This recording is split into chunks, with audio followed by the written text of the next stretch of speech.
Let me start by saying I'm not very good at this. Even at the best of times, I am terrible in front of a crowd. You know the old line about public speaking being our number one fear, meaning most people would rather be in the casket than giving the eulogy? Well, yeah, 100%.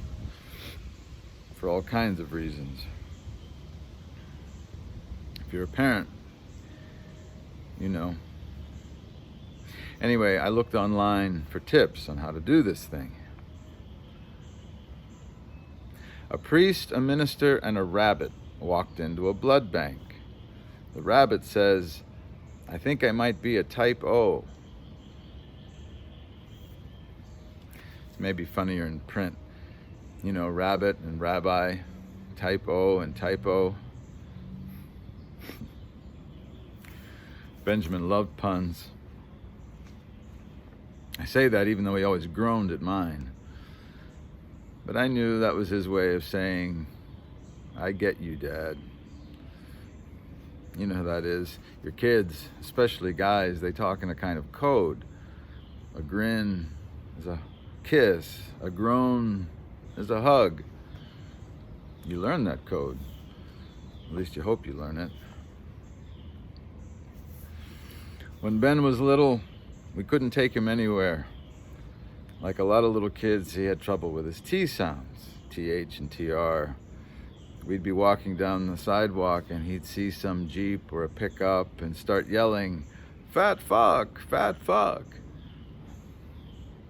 Just had to hope there weren't any old dudes hanging around. But he was just so excited by life. Trucks, frogs, the ocean, trees, rocks. He particularly loved rocks. They all went in his mouth. Like he had to taste each one. Like each one was entirely a different thing than every other one. Forget these stupid adults who kept saying, "Don't put that in your mouth, it's a rock." He knew different. He knew better. He knew each one was a precious, unexplored gift. Ben was also the inventor of the BLP, the bacon, lettuce, and peanut butter. The kid was fearless. There was nothing wrong with Benjamin. He had the most generous heart and soul I'd ever known. He was wide open. It's just that the world was sometimes more solid than he knew. The first time he played Marco Polo on land, he took off running, eyes closed, running, full out. Like it never occurred to him that there might be something solid in the way. He hit that first tree, wham, knocked him out. It was that generous heart, that trust that if you open yourself to the world, it will welcome you with arms flung wide.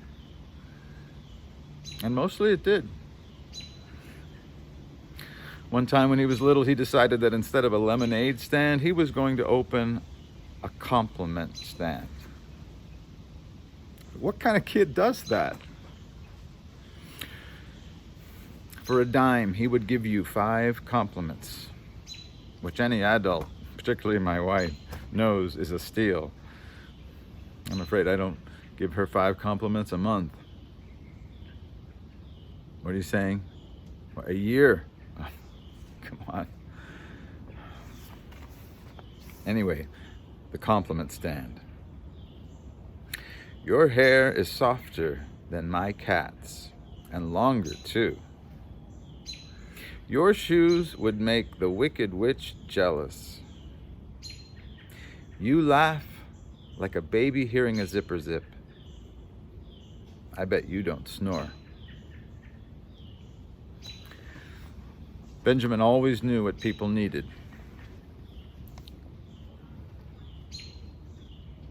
"I'm sorry, we didn't know what he needed."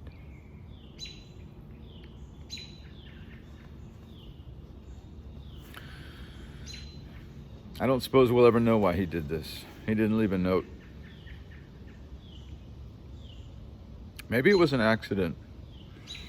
Because it seems to me if he'd meant to do it, he'd have left us something to ease our pain.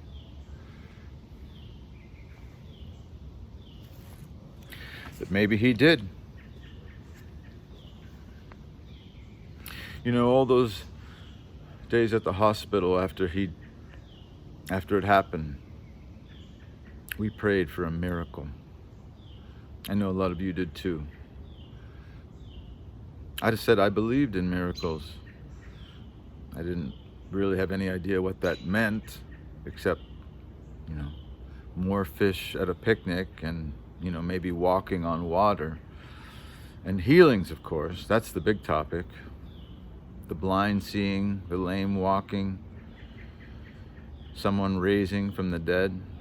That's what we really want to see.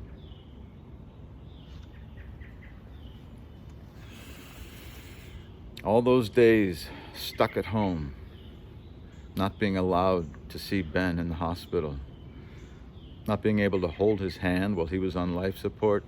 If there ever was a hell, we lived it. I kept asking God, why?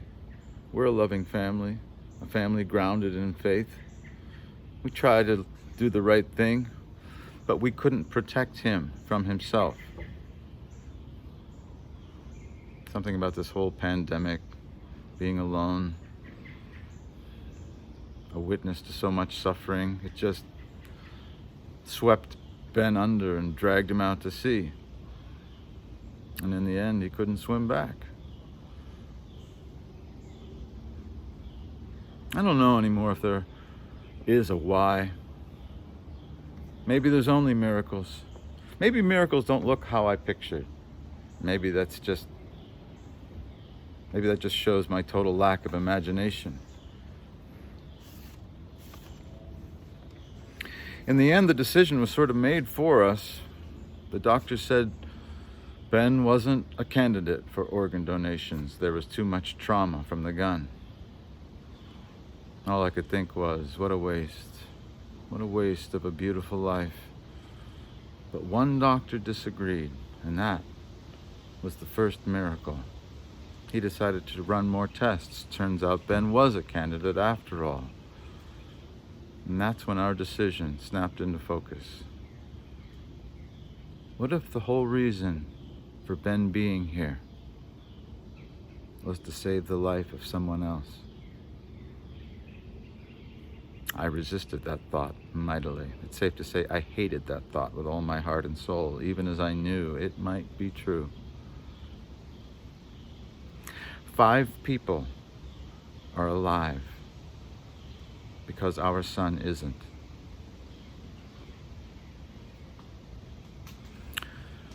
And even as I say that, I wonder, is that right? Is our son really gone? A little 2-year-old girl will grow up with a mother. A young firefighter is back at work. I know these people would say for a fact that these were miracles in their lives. So would the guy that got Ben's heart. And this is what I'd like to share with you today. It's a heart stone. Well, it's really made of wood, but that's marketing for you. So yeah, a heart stone. So smooth, like water's been washing over it 100 years. And that pulsing light, you see? That's Benjamin's heartbeat. Ben's heart beating. It's like holding the whole world between my hands. The guy that got Ben's heart recorded its beat into this stone. He says Ben's his hero, that he will not waste one moment of this precious life. Well, of course he will. He's a 23-year-old dude, but that's a miracle too. I don't know if you can teach a stone to talk, but sometimes at night, it's almost as if I can hear it murmuring. I can't quite make out the words. Something like, It's all good. It's all good. It's all good. I put the stone on the table while I was practicing this speech. The last thing I said was, "And the beat goes on." And in the silence after I stopped, I swear I heard the stone utter a faint groan.